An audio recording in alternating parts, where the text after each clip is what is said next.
when I just started, I was not signed, but Federal Record Company, which is now Tough Gong Music, I was signed to them as a group called the Katalyxt. I started as a group called the Katalyxt. And the lady, Mrs. Corey, she brought a contract that looked like a book, a big book.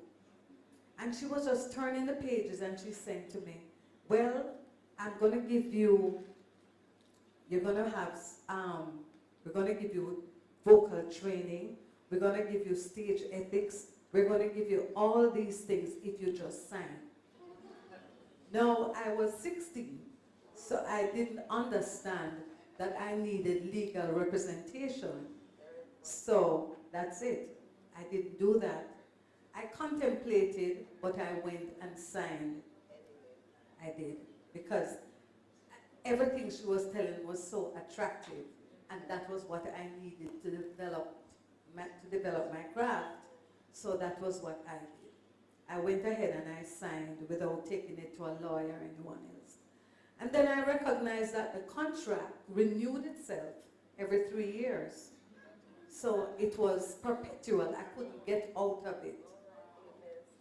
And how I had to redeem myself is changing my name from Judy Mowatt to Julianne. So if you have heard records, I mean, in here is my age. But in those days, there was Judy Mowatt and there was Julianne. And it did not work because the record said Julianne, but Judy Mowatt would perform the songs on stage. So it was rather confusing to my audience. So I just stopped. You're a accountant too. Exactly. Exactly. But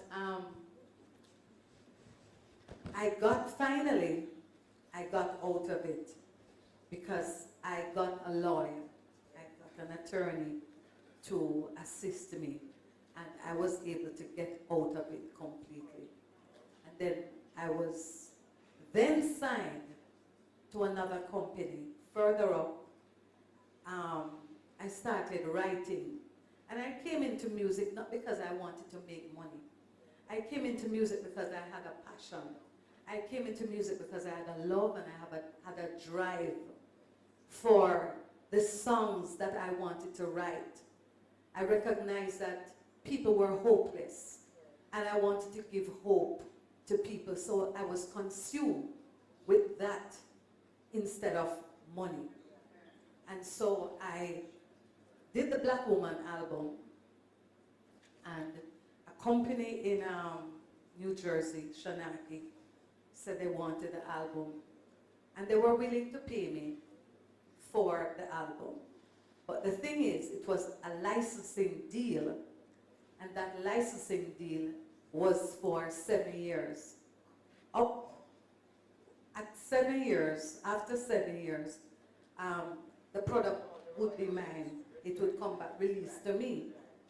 But what happened is that before the 7 years was expired, the gentleman from the company said he wanted me to sign an artist deal. So that would mean they would own me for 3 years. Anything they say, I would have to do it. But I went ahead. I had a manager and I had an attorney this time. And I went ahead and I signed the contract. Later down the road, there was a company in New Zealand who said that we just got your album, Black Woman. And I said, how would you get it and it's not yours? I gave it to Shanaki and it's time now for me to get it back. They said I should call the company. When I called the company said to me that there was a clause in the contract and I should go back and look at clause B. And when I looked at that contract, they said that they wanted Black Woman album perpetually without notifying me, without any discussion with my lawyers or anybody. I mean, when I talk about this, I feel like I want to cry, you know, because I have my children, and whatever the Lord blessed me with, it is for my children and grandchildren, and to have this just taken away from me, you know, and there is no attorney that can assist me right there. So what I am told and what I am intending to do, because Black Woman is my best album ever, I will have to re-record it.